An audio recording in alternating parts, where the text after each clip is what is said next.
All right, guys, so we're going to continue forward with Peru. Peru is a very densely cultural region with lots of indigenous populations still thriving today, influenced by the Inca of the past and other different cultural groups there. The big thing about Peru and knowing how they're approaching architecture and art is seeing the geography. Peru lands on the western side of Southern America. And there's this giant mountain range, the Andes Mountains, that go through this whole area, and the Inca go down even further past our modern day Peru. But this is a very high altitude range, and trying to thrive as a society within the mountains is very difficult. But we see a lot of innovation happen because they're working within those parameters of geography. We have two major cultures, the Chavin and the Inca. Inca are going to spread throughout the entire Andes Mountain region, and they are going to, of course, fall because of colonization. Yay, Europe!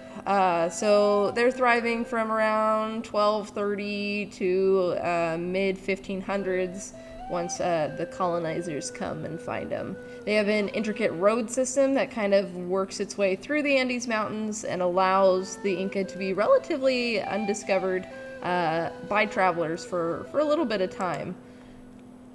You can see here they still upkeep a lot of those Incan traditions as well as the other cultural groups. We don't get a chance to look at every minute different indigenous people, but they carry the language, the styles, the regalia, all those traditional things to this day.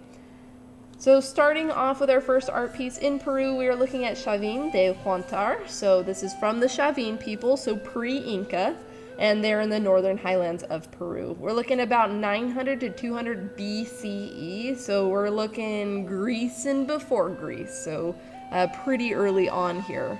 The media we're working with is stone for the architecture, granite for this thing right here, lanzón, and hammered gold for this jewelry that was found here. We see a lot of these style of tenon heads in the Chavin region and in this site in Chavin de Huantar, and it informs this very zoomorphic style that we see in the lanzón, which I think is probably one of the most important aspects of Chavin de Huantar. It's a really cool part of it. Now, the complex, this is a pilgrimage site. You need to know it's a pilgrimage site. Very much informs how they're approaching this architecture. Again, this is high up in the mountains, but they're being very thoughtful in how they want their religion to be represented. We're dealing with many gods, and we have these temples here. There's a couple temples, Old Temple, and then a later one that was added in later Chavin culture. There's a sunken circular plaza. There's a sunken plaza here. Now, the sunken plazas are a really cool part about Chavin because they are purposely designed to be able to bring people in, and then the acoustics, like the Greek theater, bounce out and around. And the way they have these venting holes here, the acoustics then carry through these venting windows down into the underground part of the temple, and the sound reverberates and bounces and creates kind of this celestial experience, as well as the practical being able to hear when people discuss the religion. So super important. Here's some other Chavin style art. You can see that they have this very intricate weaving pattern, almost like the later Christian Celtic style Hiberno-Saxon art that we saw, but this is way earlier and a lot more geometric. Looking a little Mayan, but the combination of animal and human here is really Chavin. And that when we are looking at Chavin de Huantar, we're looking at a few different ideas. The most important thing here is this contour rivalry aspect. Contour rivalry is an optical illusion. We look at this picture, it's a duck, it's a bunny, it's both. So depending on how you look at something, it can be multiple images. That's what contour rivalry is. It's contour lines that are rivaling each other for what the image is. So two contrasting things. So they're going to use that. Breaking down our 2-temple complex first and foremost, again, here's another model. We don't have that whole temple here anymore. We do have some underground parts and some remnants of Chavin de Huantar. It is a U-shaped plan, so you can kind of see that U right there. And the new temple ended up being created about 500 BCE with that rectangular sunken court. So rectangular sunken court here. We had that circular court up there, rectangular sunken court there. We have these smooth stones that are used for carved elements. We have this complex system of tunnels, these tunnels down here in the old temple. Those are known as galleries. So when you think of working your way through a museum, going through the galleries, same concept. It's these interior rooms that you have all these offshoots, these ones underground. There's no windows, but those tiny vents help bring in some light and really more focusing on bringing in air. You don't want to be underground without some sort of vent so you can breathe. Some of the galleries were connected, some of them not. It is an intricate system, kind of like Catacomb of Priscilla, if you want to relate it to a later piece. Over the course of 700 years of the Chavin, they're drawing in a lot of worshipers. These pilgrims are coming to see and respect the gods of this time, and they're seeing the style of the Chavin art. They're spreading it, and it spreads throughout Peru. So a lot of the region around Chavin de Huantar are going to follow that same artistic style. And they're going to carry that to their textiles, to ceramics, to small portable objects. So that is helping that spread. Anytime you have a pilgrimage site, you're seeing a spread of culture and art styles. Think like Silk Road, but a little bit smaller scale, just a little. A little bit more, that's like basically the same information. We do have it above 10,000 feet above sea level. The whole complex is about 200 feet tall.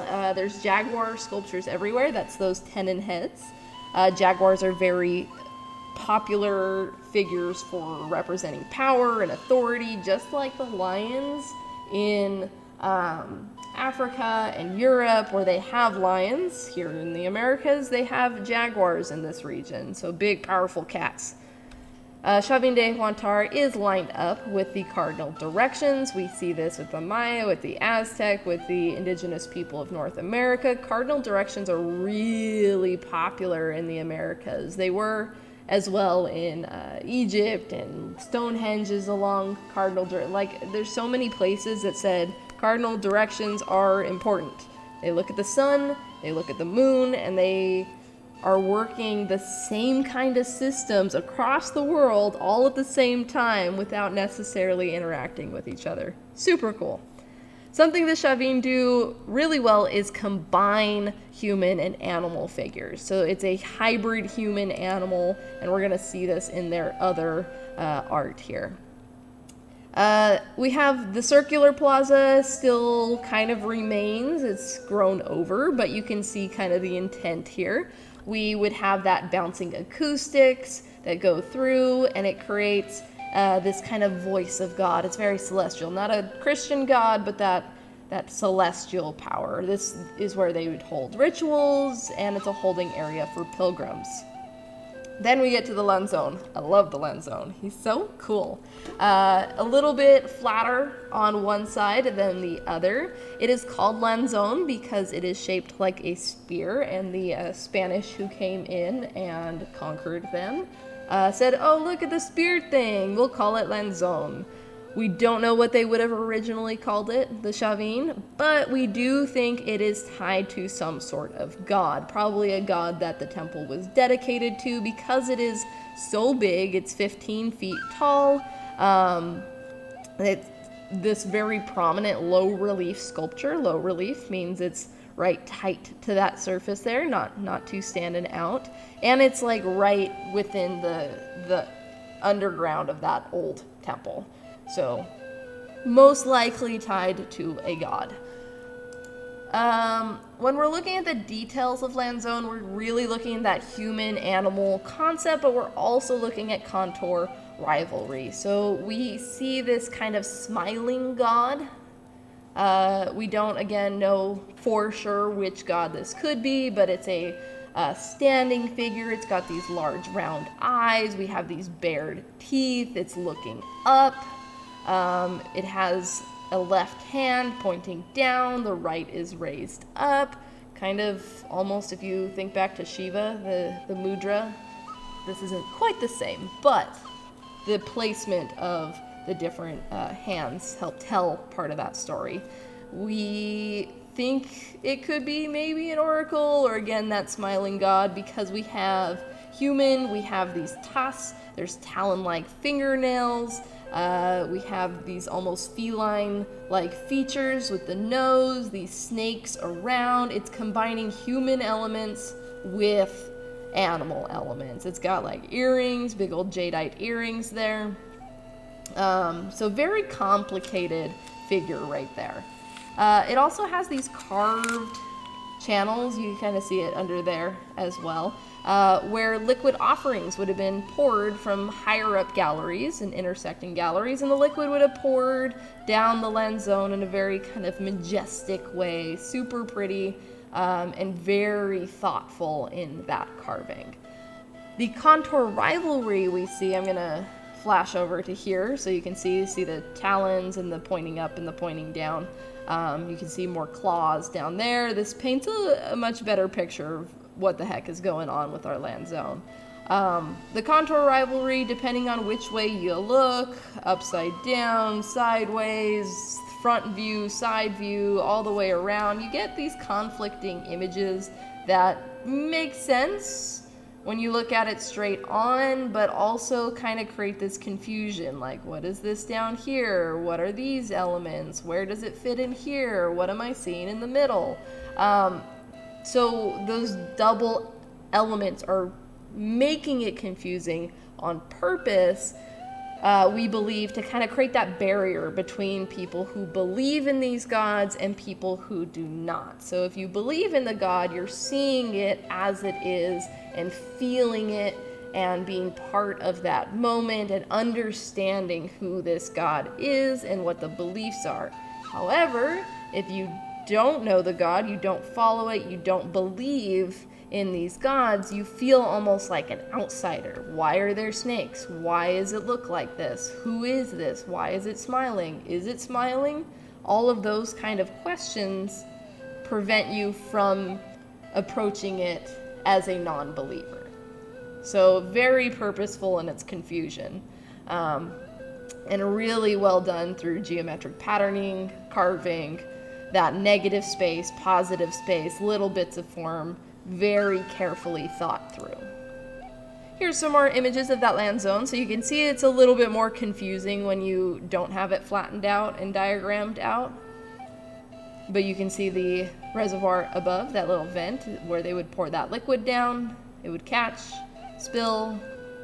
You can imagine, very, very cool piece. Another one of the stele we have in addition to Land Zone is the Raimondi stele. So additional relief carvings. This one is really cool. I wouldn't say it's as important as the Land Zone, but it is another one where we're seeing a staff god. So smiling god, staff god, because he's holding staffs and he's smiling. Really great, right? But we do have him holding staffs, very ornate headdress. We see animal and human again, talons, but human arms, almost bird-like feet, but they are human legs, wearing jewelry like a human, but then we have these doubled-eared creatures. If you look at it upside down, it almost looks more dragon-esque.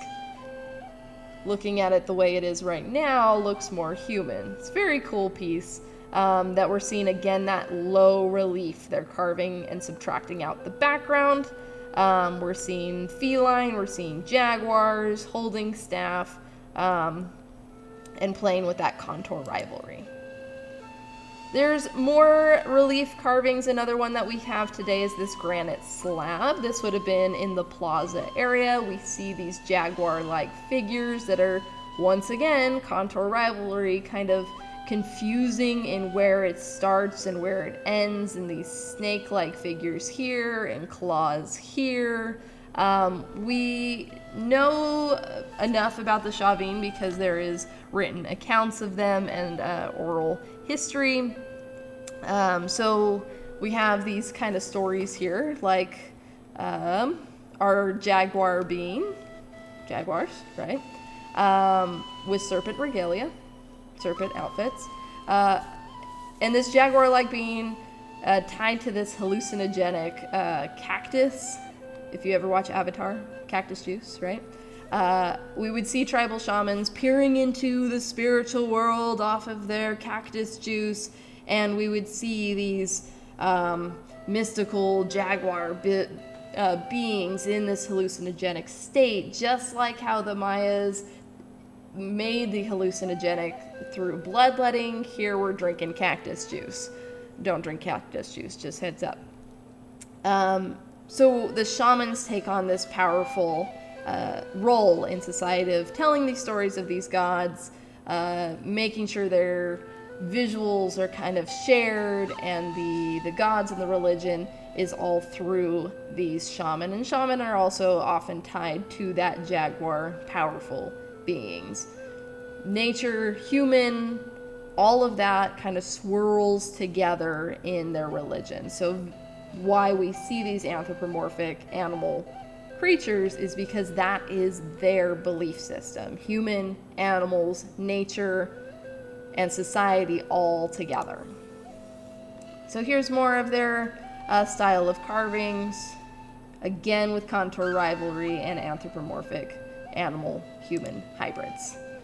We also have this nose ornament. They pack a lot into Chavin de Huantar. So we see again these little snake motifs. Snakes are connected to deities and mythology. They're figures of power. Again, the types of animals that we see representing power totally determined by where we're at in the world. So jaguars, snakes, oh my, here in the Americas. This would have been worn as a nose ornament. Gold is very expensive, so it definitely been a status symbol. Chavin is very dense, so you can keep going on and on and on, but the big important things is that pilgrimage site. It is surrounded by mountains, so you have to mean it if you want to come in here. And all of their imagery trying to get that sense of believers are in, outsiders are out. Very important. Pilgrimage. If it didn't stick in your brain yet, pilgrimage. And I'm gonna keep going and you can watch some more information there. Kind of talks about it. There are a few theories as well tied to Chavin de Huantar, so I pull these theories as they relate. But one of the theories is that the people who built it actually were not native to that region, but they were themselves pilgrims that came to the site and then built it. And we think that because of the animals that we see aren't actually in Peru right there. They're not in that highland region, they're in the jungles, so you'd have to have seen those animals to bring them in. Also, the way that it's built, the sunken plazas, all of that is a lot more like what you would see down at the coast than up at the mountains. And then probably chosen because it was a great spot meeting between two rivers. Another theory around Chavin de Huantar was that it was a sacred site for shamans. So I talked a bit about the shamans already, helping them hallucinate. So those jaguar-like figures are holding that cactus in that granite slab, so we can see that connection already. The shamans drink the cactus juice, and they're seeing these hallucinations. Also, those tenon heads have these flared nostrils with that kind of flow of mucus, so indicating the hallucinogenic property of the cactus juice.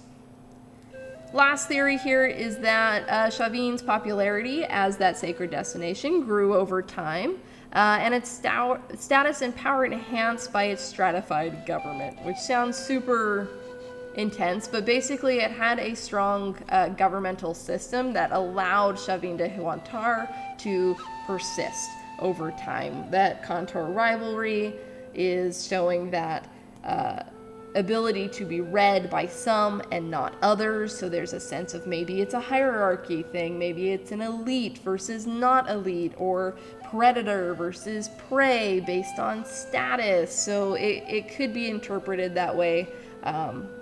Basically that it of itself creates this idea that there was a hierarchy there. We have an old temple and it was strong enough to have a new temple, so we think it kind of kept going because the Chavín were successful. Alright, Chavín de Huántar is such an intense one. All of the Incan ones are so much info, so I apologize, but we're gonna keep pushing forward with Cusco. So we have City of Cusco, including Coricancha, Santo Domingo, and the walls at Sacsayhuaman.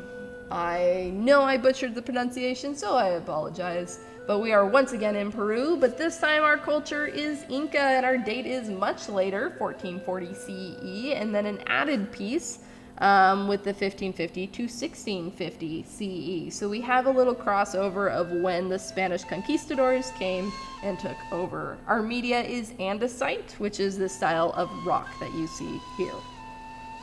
And then we have the plan, the Puma plan. Boom, baby, because it's Cusco. So please watch Emperor's New Groove. Great movie. Here's some close-ups of Cusco. You'll see some different spellings for the same site. It depends on who you ask, basically, at which time.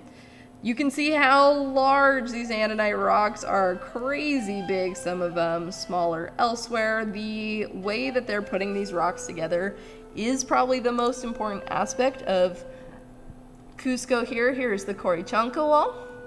It is surrounding a church. Coricancha, sorry. And then the walls at Sacsayhuaman. So more walls outside of that main Cusco hub. Here is the floor plan. So we have a really interesting type of architectural layout. We see in our previous layouts, Rome was very grid-like. We've seen more radial layouts like the mandala of Borobudur. But here we're working with the geography. Remember, mountains, kind of have to play around with it.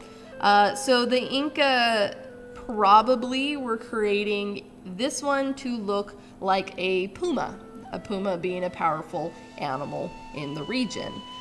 There's some written records of people saying that it was shaped like a puma. Those are European records, not the Incan ones, because that is an oral history-based culture, not a written one as much.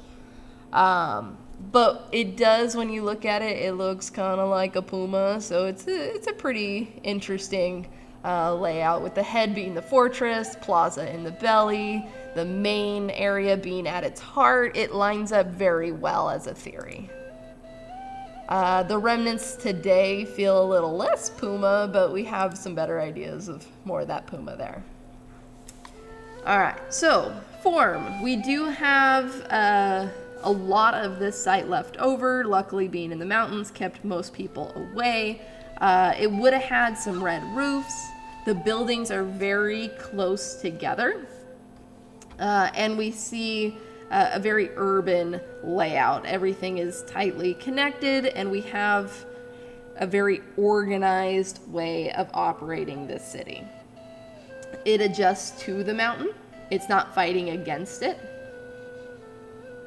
But the big takeaway, these rocks, this ashlar masonry, meaning there is no mortar in between, they were all cut to fit perfectly together, show crazy engineering, crazy understanding of the stone, and a nice metaphor talking about how, just like these walls that hold the city together, people have to come together and fit to be properly organized. Every individual might be different, but you gotta work together for the city to stand. Every person important, and falling out of place causes ruin. So it's a metaphor for how organized they are. Also, big thing, very earthquake friendly. This is up in the mountains. Mountains are caused because of earthquakes. So it has to have enough give to be able to wiggle with the earth. That's another reason why they didn't use the cement in between, why it has no mortar, is so it could wiggle, and wiggle without falling. So it's just like a perfect Jenga right together. The way this works and the way it functions, Cusco is the capital of the Inca at this time. It is once again divided along our cardinal directions, but they take it a little bit step further, and they then divide up Cusco into 4 quadrants, 4 different divisions, each representing a different part of the hierarchy. So there's a strong social hierarchy here, where you have the 2 main sections of the higher end of the hierarchy be the Hanan, and the lower end of the hierarchy being the Hirin. Again, I don't know pronunciations for sure, so sorry. We do see Cusco as an axis mundi, the center of the universe. So it's not the reincarnation, Mount Meru, but we do have the Inca looking at Cusco as the center of their world. Men were brought here to be educated. Women were brought here as chosen women to weave clothes for deities and nobles and make corn beer, chicha. They would serve in shrines, sometimes get chosen for marriage here. There were god statues and relics kept in the capital. There were mummies kept in the capital. Rulers would live here. Local leaders would live here. This is the center of the Incan Empire. Their center, Axis Mundi. So very, very cool center part, and glad that so much of it has survived. We do have the couple other aspects of Cusco, the Coricancha being the center of the Hurin, so that lower part, the lower district. This was the most sacred shrine to the Inca. It was to the sun god Inti, Inti being their main deity. The Coricancha was around that area that then got turned into a church. Yay!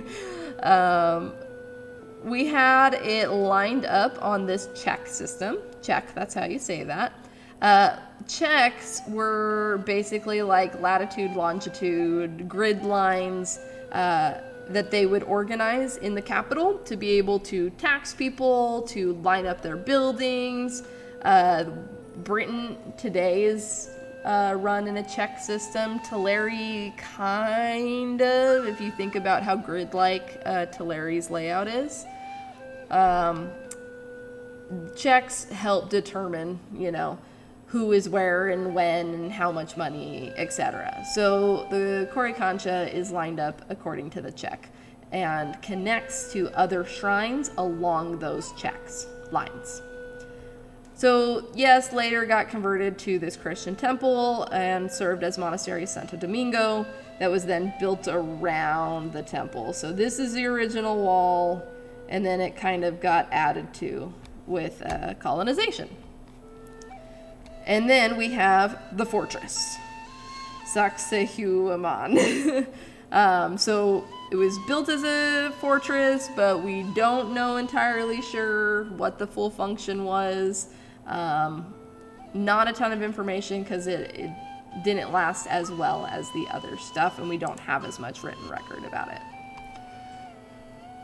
Once again, talking about that stone and the separation, there you can see the hearing, the upper and lower parts of society a little bit better.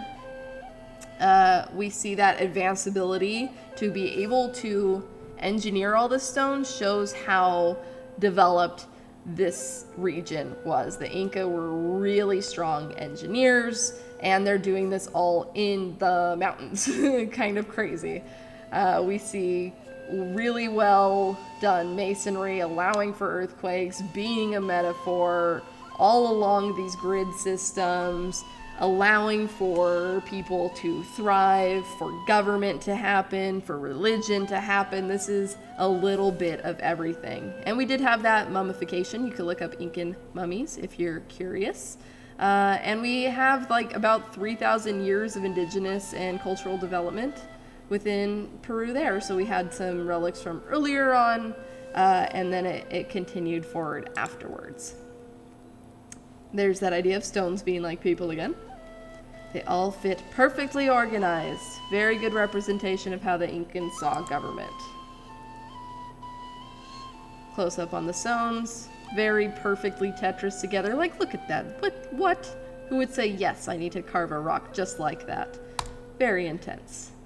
A little bit more about the Coricancha. The checks around the Coricancha are serving as markers and would also serve as a calendar and a cosmogram. So like a cosmic map, a zodiac map if you think about it in modern times. It was renovated later, tied to Emperor Pachacuti. Pachacuti is a major Incan emperor, and they were seen as divine kings, so Pachacuti would have been related to the gods of the gods, very similar to a lot of our emperors we see in early civilizations. A fun visual thing is they got these double jammed doors. They're fun and funky. Yay. So Rome was doing arches, Inca was doing double doors. We love a double door. The walls would have been covered in gold. Gold is the sun. Sun is Inti. That's the best god for the Inca. There would have been a garden on the inside made out of jewels, so like a fake garden. They would have made a little cute garden inside the Coricancha. So jewels and precious metals, and they would have had people and animals and plants, all that kind of stuff, but it was stolen by conquistadors and melted down because we love to steal gold. Yay! But here's that Coricancha wall there, and then the church additional stuff here. Boop. And then here's some more of the Saxe Human. Some of it was left uncompleted, so they were maybe building it while the colonizers came. The stones were a lot bigger than the ones for the houses, so probably tying in that fortification theory a little bit stronger. It was quarried and hauled into place using manpower. It would have been under a labor tax, so people would have to serve as their tax to help build things. Very, again, governmental. And then the housing units were kept intact, the canchas. And you would have had works of art inside those structures. So again, not a ton known about these walls, but enough to kind of gauge a little bit. So here's some more info about that.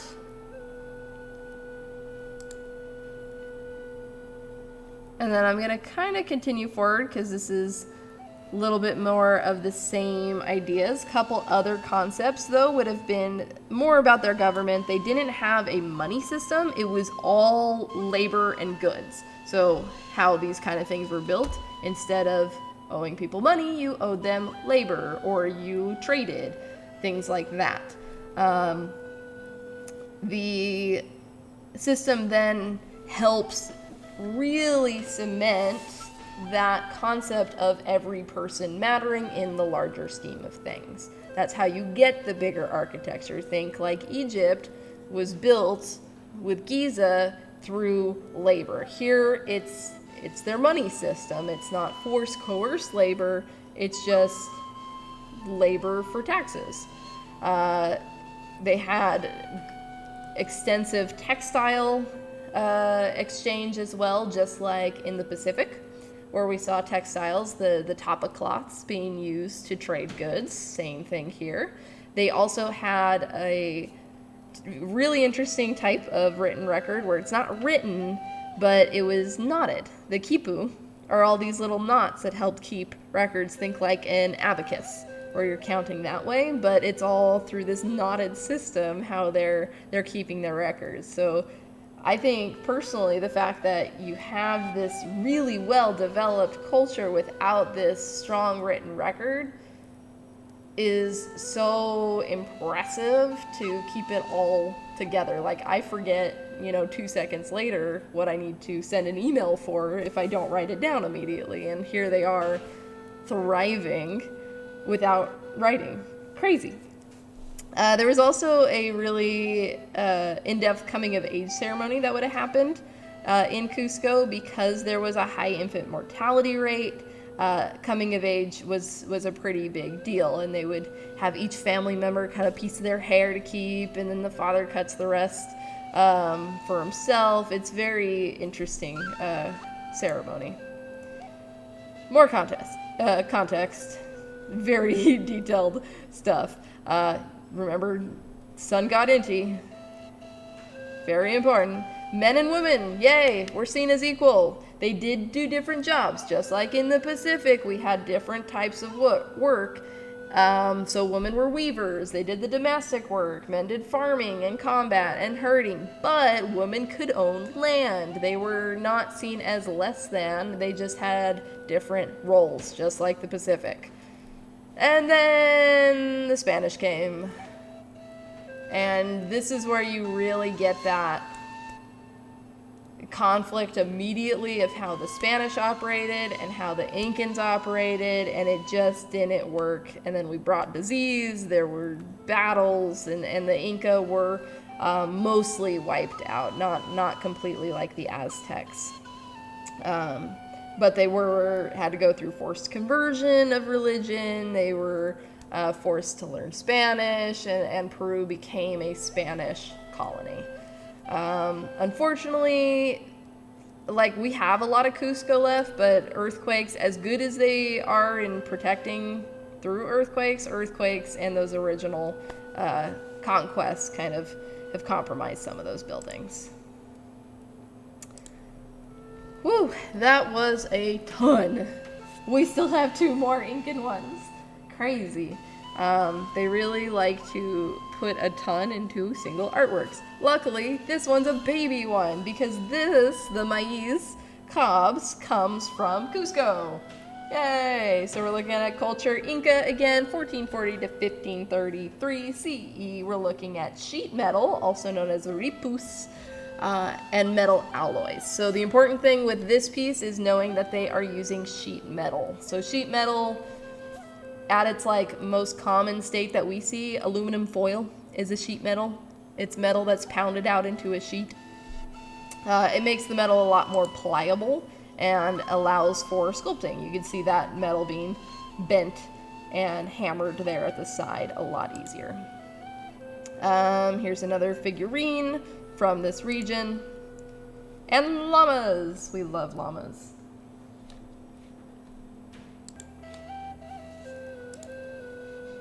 Alright, so the maize cobs, all tied to Inca. So again, we're seeing that very same style, and you can see how the Inca kind of borrowed a lot from that chavin from earlier on, but are developing it a lot more human, less of that contour rivalry. And then if you know Emperor's New Groove, you can really see a lot of that styling within how they're approaching it. So the maize cob is a pretty simple piece. Luckily, they sculpted a life-size corn on the cob, or maize, because it is important. It is an important crop. We're using this sheet metal type of medium where you're pounding that metal into that shape, and then you can create the surface of the corn by pounding the metal over some sort of textured plate or pushing out individually on each of those kernels. It is life-size. It is very naturalistic, and it contrasts heavily with the rest of their style. There were a few of these cobs found, but you can see very different than their abstracted, stylized llamas and humans. That's corn. That is just corn. And you know it's corn immediately. You don't have to guess about it. So very different, and you can see that they're paying extra attention because maize was that important. And they would have had kind of that golder on the outside and silver on the inside to really reflect the difference between the outside and inside of the corn. So this kind of goes through the same thing I was talking about with Cusco. Inca lasted until the 1533, when Spanish came. They saw all the gold and silver, and they're like, mine, give me mine. And so the Spanish took down the Inca. They set up their colonies there. They looted objects. They brought them back to Spain. And it really destroyed all of the Incan. Like, what was left was, there's still stuff left there, but their pride is gone. They were ripped of who they were as people, their things, their farming, their everything. It's absolutely insane. The unfortunate part of that period of the world in which Europe is spreading, conquering, taking, and not caring for who they hurt. There is a debate over the maize cob being fake or not. I haven't found extensive information one way or the other, but it could be a replica. It could be the Spanish making a version. Only 2 of them really exist fully, and they both popped up in the 1960s, so it's like, I don't know. Either way, it's still part of the 250, and that representation of maize being an important crop for them. Which ties us into the last Incan piece, which is Machu Picchu. Love saying Machu Picchu, not just because it sounds like Pichu the Pokemon, but it's just great words.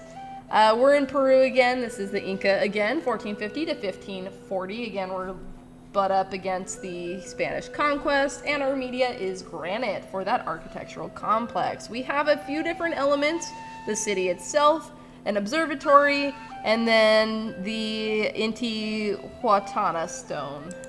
Nailed it. Machu Picchu, absolutely gorgeous. Holy crud. So you've probably seen this in passing before, this kind of mountain range in the cityscape here. It is very difficult to even get to today, so you have to like fly into the highest range, or there's like a train that takes you specifically there, but they would have been carefully climbing on animals or by foot to get up to this region.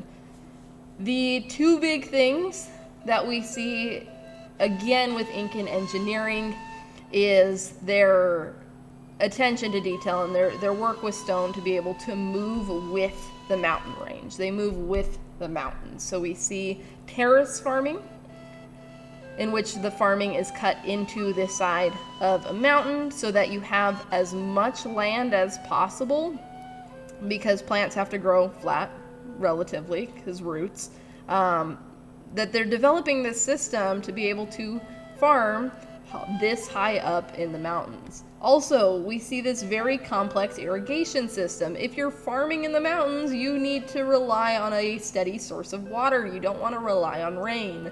So they're carving these grooves and lining up the stone to be able to take that water throughout the farm and throughout the city. Here we see that same Incan stonework where there is no masonry, ashlar masonry, so no mortar, I mean. So you see that same thing as in Cusco, here in Machu Picchu as well. Here's that observatory. You can tell by the circular form here. Here's that Inti stone, Inti being the sun god again. So functionally, this is a royal estate for our first Incan emperor, Pachacuti. I'm shortening to Pachacuti. There's a couple different Pachacutis, but that's the one they're most known by. So this is in the middle of the 15th century. On the side of the mountain, we overlook the Urubamba River, and river's important because it's able to carry the water and bring prosperity, and also helps with travel. This place was meant for the emperor and his family to be able to come and host feasts, perform ceremonies, administer affairs, and claim land that would be owned after his death. So this is very royalty forward with Machu Picchu. It's not the main city, that's Cusco. Machu Picchu is royal quarters. So when we get to it, kind of like the Palace of Versailles. There was housing for elites and retainers, maintenance staff, religious shrines, there's fountains, there's terraces, there's carved rock outcrops, all the things that are signature to Inca, just this is for the elite. There's that river there, so you can see it overlooks it. There's that example of terrace farming. Again, very, very important to the Inca. Cusco had it too. We just see it more clearly in Machu Picchu. There's that water management irrigation system, so trapping that rainfall and going through and managing the flow. Again, with that Incan stonework, allows for earthquakes, very perfectly cut to represent the need of every person to be perfectly in place. Mostly earthquake proof. So again, no mortar. Very important. When we're looking at the exterior, what's really interesting with Incan architecture is we have a lot of trapezoids. So instead of perfect rectangles, we have more of that pointed, almost like the pylons in Egypt, where the pylons represented the stones. These trapezoids are helping with the structural stability of these buildings. If you're not using mortar and it needs to be earthquake proof, you have to have your posts and lintels kind of spread out a little bit to carry that weight. Think Hagia Sophia's extra domes. The more you spread it out, the better the weight management is. We have a very, there's Palace Versailles. I put it in already. We have a very clear hierarchy. Like I said, with city of Cusco, there's elite, there's lower. There is a clear hierarchy, so we're seeing the same thing here in Machu Picchu. They're only coming for part of the year, the emperor, so the people who are there tend to be a little bit more the lower class, the retainers, or the colonists that had to move there. It's not the year-round elite. However, a way of showing off your status is if you have a place here in Machu Picchu, but also while showing off your status, the emperor's like, yes, I know where all of my nobles are. No one's gonna go after me and my power. So it's a pretty prison, I guess. An optional prison. That's very nice and pretty. We'll get into that more with Palace of Versailles. We do have an observatory here. It is also called the Temple of the Sun. So again, we're connected to the sun. We're connected to Inti. They would have used this area with the windows to help tell the solstice. So just like Stonehenge, we're using the placement of windows or openings to help tell where the sun is landing. That helps us calendar out the year. Calendar is very important for agriculture. We can see the morning rise of constellation Pleiades. They would not have called it that. That's the Greek name for it. And the cave beneath, there's a cave beneath our observatory, would have been like this symbolic reference to the underworld. Typically, most religions we look at have a sense of a heavens and an underworld. Why? That's for philosophy class. But it is really fascinating. So Inti, sun god, we're looking at holes to tell us when solstice is.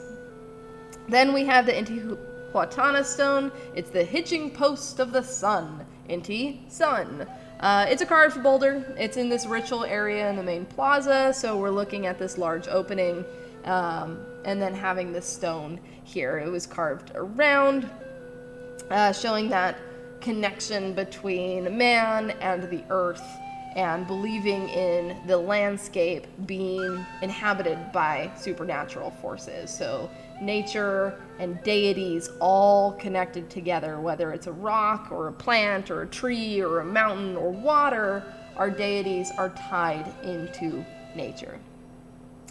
We think it could probably also be kind of like a sundial, tracking the passage of the sun throughout the year, which would help us determine when religious events are. So this guy and this guy work together to help tell time so that you know when the ceremonies are happening, especially those big ones tied to the solstice. Last piece of Incan art. Forgot about this one. We have a tunic. It is a tunic, meaning it is worn. That is a hole for your head right there. The Altacapu tunic. Altacapu tunic. Inca, 1450 to 1540. Once again, when the Incan were around. Camelid fiber and cotton. Camelid we've had before with the camelid sacrum way back when. We most likely think this is probably llama or alpaca here because that's what the Incans use. Beautiful pattern work here in the Altacapu. Tunics in general are rectangular pieces of cloth worn kind of like a poncho and very popular for the Inca, the style of dress. The Takapu is, Takapu is that specific style where you're seeing these square motifs, lots of square motifs over and over and over again, lots of great pattern and rhythm. They make up the entirety of the tunic. Sometimes it's just around the stomach or the shoulders, but that is what Takapu means.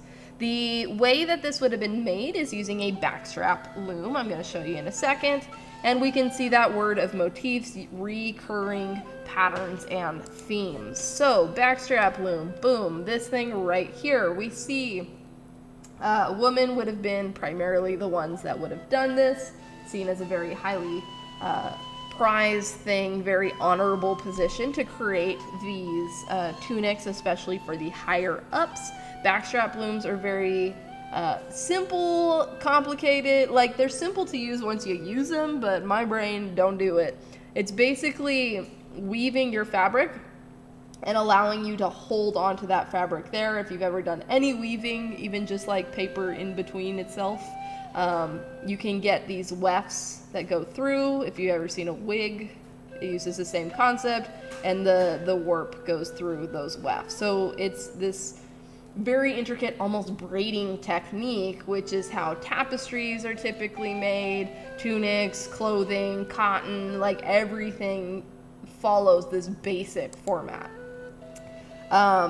For this tunic in particular, we see it's a very singular, long rectangle piece, We see lots of repetition, lots of pattern, and what we learned from our tapu cloths way back when is that pattern typically have deep meaning. So these certain designs that are being placed here are tied to people, to cultures, to lineage, and in this case, kind of a hierarchy. We're seeing a lot of red and blue dye, primarily the red. The red comes from this guy right here. Hi, little baby bug. That's a cochineal. They would have taken tons of these little baby bugs and crushed them up. Bye, baby bugs. But that would have created that nice red dye used for the pigments within this. They would have primarily been combining all of these textiles, putting it together in these tunic to be attained by the emperor. So the more elaborate it was, the higher status it was. So just like the ahu'ula with the feather capes, the higher status, the more detailed, because it takes time. This is a lot of work. So the Altacapu were usually tied to the sense of power, to royalty, to high status. This one in particular could have been worn by the ruler. We're not entirely sure. We don't have a written record to back it up, but we see those unique motifs kind of coming together. We're not sure what they mean either, but we know they're probably important. They show diversity. There's lots of patterns. So what could that mean? Who knows? But we know that they are very, very important. And just like, again, the Ahu'ula, when they're weaving in the spirit and the feeling, that religious kind of aspect as it is woven together. So same thing here with the takapu. I'm saying it like a Hawaiian, sorry. The tunic takes on something bigger. It has a spirit to it. Textiles were so important to the Inca. We know the knotting system to help their record keeping, so lots of different things. And these were often even burned as a sacrifice to the sun god Inti. So we don't have every tunic out there because they were burned. Here's some other examples, and that is Peru.